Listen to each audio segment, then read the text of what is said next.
Example 8. Solve the equation over the interval 0 to 2 pi and also for all solutions. The equation here is tangent of x plus the square root of 3 is equal to secant x. All right, at first glance, this is definitely linear, okay? Tangent is raised to the first power, secant is raised to the first power. The issue here is that we have more than one type of trig function. Okay, so we have a tangent and a secant. Okay, it would be great if everything was tangent or if everything was secant. Okay, just like in example 7. If you go back to example 7, okay, let me scroll up to the equation here. We had tangents and secants involved as well. And what we did was we used a trigonometric identity to make a substitution. Okay, we use the Pythagorean identity tangent squared theta plus 1 is equal to secant squared theta, and we were able to turn the entire equation into something with only tangents. Okay, here that's going to be harder to do. Okay, in example 7 we had secant squared theta, so we could easily replace it with something because of the square. Not happening here. Okay, so that's when you go back and you look for another idea. Okay, so if you are solving an equation with more than one trigonometric function and you can't make a trigonometric substitution, the other thing you can do is square both sides. But when you do this, you're going to have to make sure to check the solutions that you do get. Okay, so we're doing that here because really there's nothing else we can do. Okay, so we're going to square both sides. So I'm going to take the tangent of x plus the square root of 3 and square that entire quantity. Whatever you do to one side, you have to do to the other side. Okay, so I'm going to get secant squared of x. Okay, all right, so at this point, okay, I have something that I can better work with, okay, because that squared has popped up. I can now use that Pythagorean identity that we were talking about. Okay, tangent squared of x plus 1 will give me secant squared of x, and I can make that substitution here on the right side. Okay, secant squared x is the same thing as tangent squared of x plus 1. Okay, and now if I don't make any changes to the left side, the entire equation just has tangents and no other trig function. Okay, all right, so we will go from here. Okay, at a quick glance, this is starting to look quadratic. I see a tangent squared, and then this quantity on the left, I can FOIL it out, and that looks like it will give me something tangent squared as well. So let's go that route. Okay, let's distribute. Okay, the left side is going to be tangent of x plus the square root of 3 times itself, and we will FOIL that out in the next step. Okay, that's got to equal tangent squared of x plus 1. If we FOIL, if we multiply our first terms together, tangent x times tangent x is going to give us tangent squared x. And then we do the outer terms. This is going to be tangent x times the square root of 3. So this is going to be plus the square root of 3 times the tangent of x. And then if I do the inner terms, another 3 times the tangent of x, so plus square root of 3 times the tangent of x. And then the last terms, square root of 3 times the square root of 3 is 3.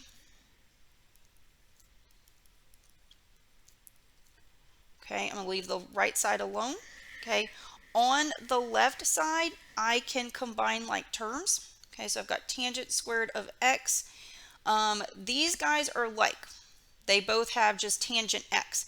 So you add the numbers in front. Okay, so I have a square root of 3, square root of 3. If I have 2 of them, so this is going to turn into plus 2 square root of 3 tangent x. Okay, don't forget the plus 3. On the right side, I have tangent squared x plus 1. And then since the highest power of x is 2, I'm going to try to move everything to one side. So I'm going to subtract tangent squared x from both sides. And I'm going to subtract 1 from both sides. And look at this. Tangent squared x, they both cancel. leaving me with 2 square root of 3 times the tangent of x plus 2, if you do the 3 minus 1, okay, that's got to equal 0. Okay, well, where does this take us? Okay, well, we have something linear. Okay, we have something linear. The highest power of tangent is the first power, so all we need to do here is isolate the tangent x. So let me highlight this guy. I want to get him by himself. Okay, so I'm going to start by subtracting 2 from both sides. This is going to tell me 2 square root of 3 times the tangent of x is equal to negative 2. Divide both sides by 2 square root of 3. Yes, it's a funny number, but you can just divide it off. Okay, and then that's going to leave you with tangent of x is equal to, we got a lot of cancellation here. These guys cancel, this 2 cancels with this one, so the right side is going to be negative 1 over the square root of 3, which if you rationalize it, this is going to be negative square root of 3 over 3. Okay, so this leaves us with something we can go to the unit circle with. We've got the tangent of x is equal to negative square root of 3 over 3. Okay, so I'm going to go to my unit circle. This is what I am trying to solve. I'm in radians here, and I'm trying to find all solutions within one period, or sorry, within one revolution of the unit circle from 0 to 2 pi. Okay, so here we go. We are trying to solve the tangent of x is equal to negative square root of 3 over 3. Okay, so this is a negative tangent value. Tangent is negative in quadrants 2 and 4, so that's where we need to be looking. Okay, and we know to get a tangent value, that is basically the y coordinate over the x coordinate. Okay, so you want to be dividing these guys and ending up with the square root of 3 over 3. Okay, so let's look in quadrant 2. Okay, I think it's going to be this guy. Okay, 5 pi over 6. Okay, if we go over here and we compute the tangent of 5 pi over 6, that is going to be the y coordinate divided by the x coordinate. So this is going to be 1/2 times 2 over negative square root of 3. The 2's will cancel, so you'll get 1 over negative square root of 3. And once you rationalize, you get what you're after. Okay, this is going to be negative square root of 3 over 3. Okay, so that is the angle in quadrant 2 that works. Okay, and then we need to check out quadrant 4. We're basically looking for the same xy pair with the signs flipped. So we will see square root of 3 over 2 negative 1/2. That's going to be right here. Okay, so the other angle that is going to work here is 11 pi over 6. Okay, again, if you take the y value and divide by the x value, you will get negative square root of 3 over 3 as the tangent. Okay, so here we go. I'm going to jot this down. The two angles that work for us here, x is going to be 5 pi over 6 or 11 pi over 6. Okay, so I'm going to go back to my work and write these guys down. X can be 5 pi over 6 or it can be 11 pi over 6. Okay, now remember, how did we get these? We got these by squaring both sides.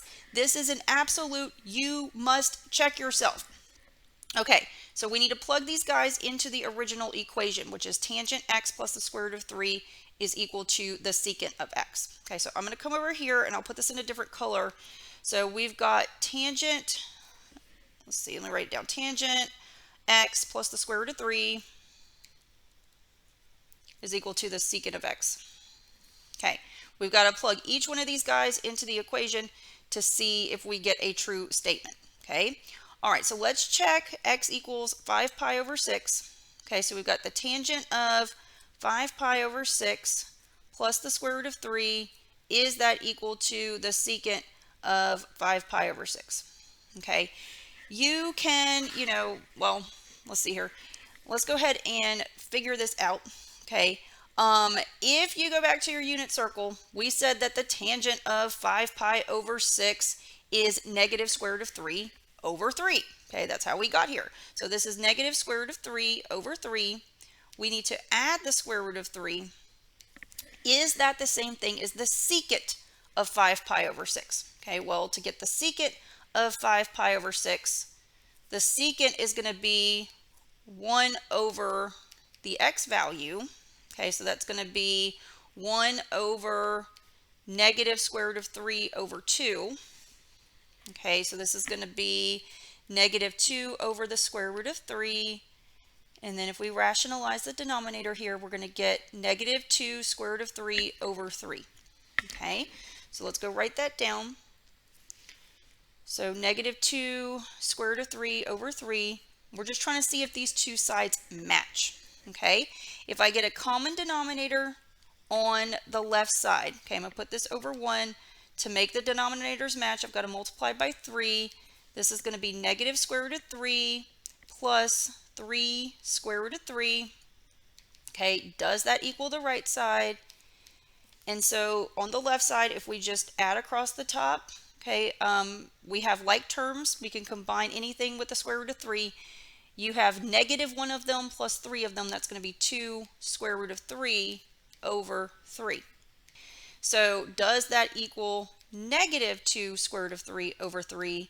And the answer is they do not match because one is positive and one is negative. Okay, so we can see that 5 pi over 6 is extraneous. It looked like a solution, but it's actually not.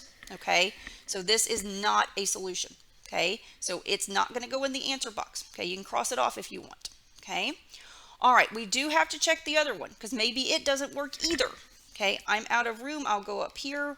We're now plugging in x equals 11 pi over 6. Okay, we're plugging into our original equation. So tangent of 11 pi over 6 plus the square root of 3, does that equal the secant of 11 pi over 6? Okay, if we go back to our unit circle, we know that the tangent of 11 pi over 6 is the same. It's the same as the tangent of 5 pi over 6. It's negative square root of 3 over 3. Okay, so this is going to be negative square root of 3 over 3. We're adding the square root of 3. And we need to see if that's equal to the secant of 11 pi over 6. Okay, so if we're over here, the secant of 11 pi over 6 is 1 over the x value. So that's going to be 1 over square root of 3 over 2, which is 2 over the square root of 3, which is going to give us 2 square root of 3 over 3. Okay. All right, so we pop that in. Okay, so secant of 11 pi over 6 is 2 square root of 3 over 3. Okay, and now we need to get a common denominator on the left. Okay, so put the square root of 3 over 1, multiply top and bottom by 3. Okay, so we're going to get 3 as the denominator, and then it'll be negative square root of 3, negative square root of 3 plus 3 square root of 3 equal to 2 square root of 3 over 3. And now if we add across the top here, we're going to get 2 square root of 3 over 3, and that does equal positive 2 square root of 3 over 3. Okay, so 11 pi over 6 is a solution, but 5 pi over 6 is not. Okay, so the only angle that works between 0 and 2 pi is 11 pi over 6. That's the only solution within one revolution. Okay, so to come up with all solutions, okay, we need to take that one solution, okay, and add. This is where it gets tricky. Okay, this is tangent, so you're supposed to add integer multiples of the period, which is pi. Okay, but remember, okay, if you did that, okay, if we had if we had 11 pi over 6 plus n times pi, and I let n be negative 1, I would get 11 pi over 6 minus pi, which would be 11 pi over 6 minus 6 pi over 6, which would be 5 pi over 6, which we know is not a solution. Okay, so you can't, because of the extraneous solution, you can't add integer multiples of the period. Okay, you have to think about it this way.